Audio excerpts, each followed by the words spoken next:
मारने की आदत डाल दो। ओके सर, जो गैंगस्टर अगर आप रियल लाइफ में देखें सर, मे बी इटालियन हो या कोई कहाँ भी गैंगस्टर हो, तो सर वो क्लोज सर्किट में काम करते हैं। आप और सर आप ज़्यादातर देखिएगा सर, गैंगस्टर की जो डेथ होती है उसका जो कारण होता है ना, बहुत नज़दीक वाला ही होता है। या तो उसने इन्फॉर्मेशन दी है या तो उसने कुछ किया है। So sir it is sir, अभी ये एकदम मुझे आसानी से बताना मुझे तकलीफ हो रही है, but this is something like Shakespearean kind of a thing. Shakespeare में कैसे था कि उसकी वाइफ ही उसको बोलती है मेरे हस्बैंड को तो मार दे, है ना, ओथेलो एंड दैट। तो सर रिलेशनशिप की और गैंगस्टर की ये वो होती है सर कि उनका एक अलग लेवल पे होता है, and mostly they are kind of responsible for death of their near and dear ones. कोई दूर का आके उनको नहीं मारता सर, हमेशा नजदीक का ही मारता है, and it is always fact है, और ड्रामेटिकल भी है sir. It is how it works I suppose. मेरा अगला सवाल जिमी सर से है। सर, आपको रोमांस करते हुए रोमांटिक चॉकलेट बॉय के रोल पे लोगों ने काफी पसंद किया। ऑनेस्टली कहना चाहूंगा, फिल्म का ट्रेलर देखने के बाद रोंगटे खड़े हो गए। बहुत ही आउटस्टैंडिंग लग रहा है ट्रेलर। आपका अनुभव कैसा रहा? कुछ कहानियां, कुछ फिल्में, कुछ डायरेक्टर्स ऐसे होते हैं जिनके साथ आपको स्क्रीन प्ले पे फ्लो करना पड़ता है। आप ये नहीं सोचते कि अभी ये मेरे पास ये सीन है, ये शॉट है, इसके अंदर मैं अभी फैल के परफॉर्म करूं, ये करूं, मैं लोटा लेके आया हूं, उसके भर भर के एक्टिंग करूं। वो सब कुछ फिल्मों में नहीं कर सकते। You have to go with the dialogue. जैसे अभी आपने मेंशन किया कि अपना वो जो डायलॉग है जिसमें वो कहता है कि कुर्सी पे बैठना है, ये धंधा करना है तो दोस्तों को मारना सीख ले भाई। वो किसी कॉन्टेक्स्ट में बोल रहा है उस कैरेक्टर को। दूसरा जो कैरेक्टर है वो शायद किसी चीज से कन्विंस नहीं है। अब ये दूसरा आदमी उसको कन्विंस करने की कोशिश कर रहा है कि बॉस ये सीख ले, अभी तू करना है ये सब, अभी सिचुएशन ऐसी आ गई है। तो उस तरीके से you have to go with the flow sometimes. Also you have to go with the screenplay. You have to हर थ्रिलर में, इन सब में देखा होगा, कुछ अंडरडॉग आप दिखाते हो कि आप कभी बिलीव ही नहीं कर सकते, अरे बाप रे ये आदमी ये कर जाएगा, वो कर जाएगा, एंड ऑल दैट व्हाटएवर।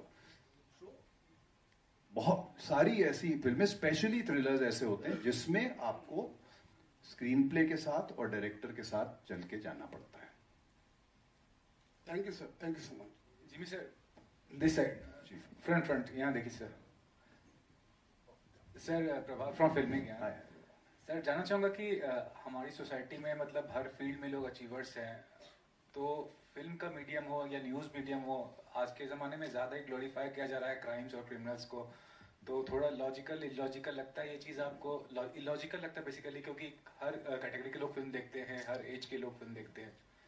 मुझे ऐसा लगता है कि आप जिस तरीके से इस फिल्म की प्रोजेक्शन देख रहे हैं, जिस तरीके से आप ये देख रहे हैं कि राइज ऑफ डॉन है, ये है, ये वो है, वो आपकी सोच के ऊपर डिपेंड करता है इस टाइम पे कि क्या आप अपनी कहानी अपने दिमाग के अंदर गढ़ रहे हैं उसको लेके, कि वही जो न्यूज़ पे दिखाया जा रहा है वैसा हो रहा है। ये एक्चुअली एक रेस अगेंस्ट टाइम पिक्चर है। ये एक रात के अंदर कुछ घटनाएं घटी हैं जिसके अंदर सिस्टम भी है, जिसके अंदर पुलिस भी अपना जॉब कर रही है, सब कुछ कर रही है और कुछ चीजों को रोक नहीं पा रही है। तो आप वैसी कहानी देखने जा रहे हैं which is race against time. तो जब आप निकलेंगे तो आप ये नहीं सोच के निकलेंगे अरे ये हमें गॉडफादर देख के, ग्लोरिफिकेशन ऑफ इटालियन माफिया देख के निकल रहा हूं कि मुझे भी ऐसा ही बनना है। नहीं, मोस्टली जो देख के निकले वो बोले मुझे ऐसा बनना ही नहीं है। ठीक है ना? So the thing is that it's race against time, events that happened in one night where some people were playing such a game that everybody got shocked. Like I said in the beginning, बेचारे नए producer, नए director हैं, आप हड़का हड़का के उनसे कुछ अलग ही कहानी निकलवा रहे हैं। वो नहीं है असली कहानी, मैं बताऊंगा आपको। मेरा सवाल मेरा सवाल आपसे है जी कि मुंबई का जो अंडरवर्ल्ड था, गैंगवार था, वो खत्म करने के मुंबई पुलिस का बहुत बड़ा हाथ था। अभी इतना अंडरवर्ल्ड, अभी इतना गैंगवार नहीं है। आपका जो कॉप का रोल है इस फिल्म में, पॉजिटिव सोच रहा है कि निगेटिव विचार का है? कैसा है, आपने एग्जैक्ट क्या है? तो ये बता दूंगा तो कैसे चलेगा सर? ठीक है, वही तो कैरेक्टर की खूबसूरती है, वही तो राइटिंग की खूबसूरती है। ये तो आपको फिल्म देखनी पड़ेगी उसके लिए कि पॉजिटिव है कि नेगेटिव है, क्या सोच रहा है हर कैरेक्टर, क्या सोच रहा है एक्चुअली, उसके ऊपर ही है पूरी फिल्म। सो आप प्लीज मूवी देखिएगा इसके लिए। हाँ, मेरा सवाल भी डायरेक्टर प्रोड्यूसर साहब से है, ये फिल्म सेंसर हुई क्या, यू सर्टिफिकेट है कि यूए है, कुछ मालूम पड़ेगा? सर यूए है। ओके, देखिए अच्छी बात है ना, आपका भी आंसर मिल गया होगा Prabhat ji. Jimmy sir, Shalini. Ji Yeah, sir जिस तरह से अभी बहुत सी फिल्में आ रही हैं, बहुत बड़ा चेहरा है, लेकिन फिर भी वो धमाल पर्दे पे नहीं मचा पा रही है। आपने इस फिल्म के लिए ना बोलने के बाद भी आपने क्यों सोचा कि स्क्रिप्ट पढ़नी चाहिए, और आप क्या स्क्रिप्ट देखकर ही फिल्म को हाँ बोलते कि उसमें क्या होना चाहिए? मैंने अभी आपको बताया था कि मैं एक्चुअली ये सोच के नहीं पढ़ रहा था कि ये वही स्क्रिप्ट है जो 25 रातों वाली या 30 रातों वाली है। मेरे पास स्क्रिप्टें पड़ी हुई थी, मैं पढ़ते पढ़ते ये भी मेरे हाथ में आई, तो मुझे यूनिक लगी कि ये पूरी हिंदी में पहली बार कोई स्क्रिप्ट भेजा। पहली बार तो नहीं, खैर कई बार पहले भी हो चुका, पर बहुत कम ऐसी आती हैं स्क्रिप्ट्स जो पूरी हिंदी में लिखी हुई, देवनागरी में लिखी हुई आपको मिलती हैं। तो मैंने कहा ये पढ़ता हूँ, मैं पढ़ने लग गया, और पढ़ते पढ़ते then I couldn't put it down, and then I called Akshay the next day, क्या ये कौन है? बोले वो ये वही है जो 25 रात 30 रात ने मैंने उनको ना बोल दी थी।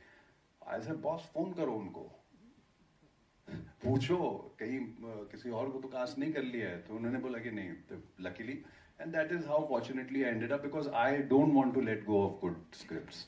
Whether it's a small film or a big film doesn't make a difference, but I don't want to let go of a good script, and I think this is one of the most fantastic scripts that I've read in my entire career.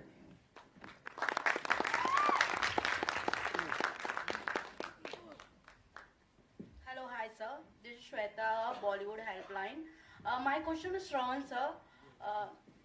हालांकि बॉलीवुड में ऐसी बहुत movie आ चुकी है, फिर भी आपके पास 3 faces, सब बड़ी फेसेस हैं, यू नो।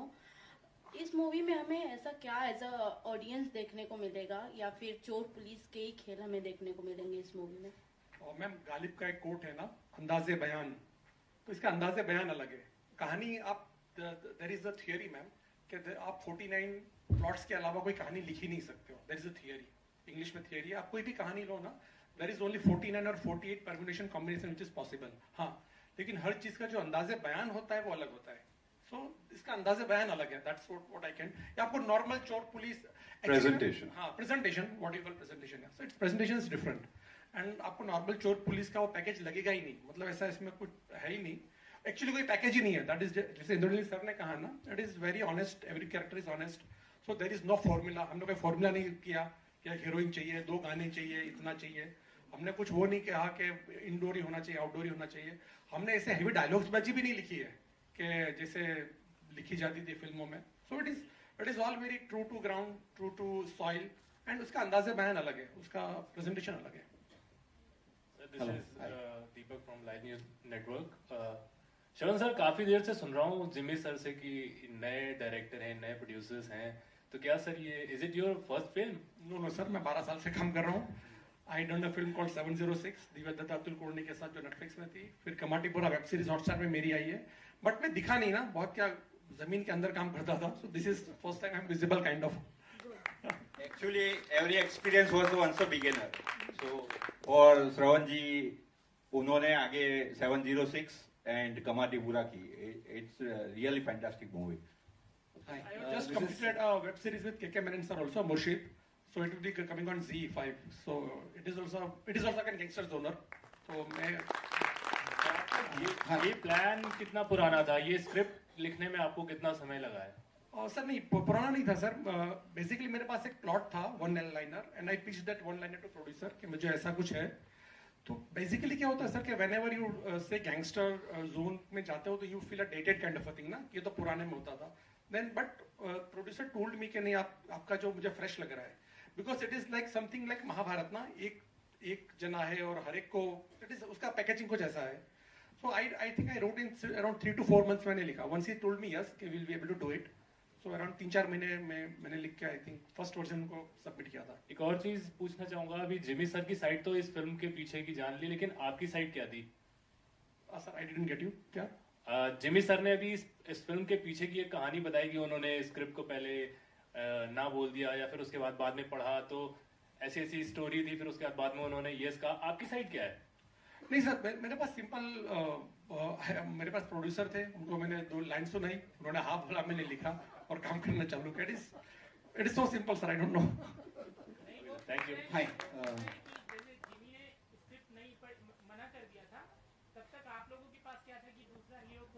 सर वो तो हमेशा रहता ही है, but sir somehow Jimmy sir का जो बिल वो बहुत परफेक्ट है ना, मतलब परफेक्ट इस तरह से वो आदमी गुंडा भी नहीं लगना चाहिए, वो सोबर भी नहीं लगना चाहिए, so that why it is so balanced out.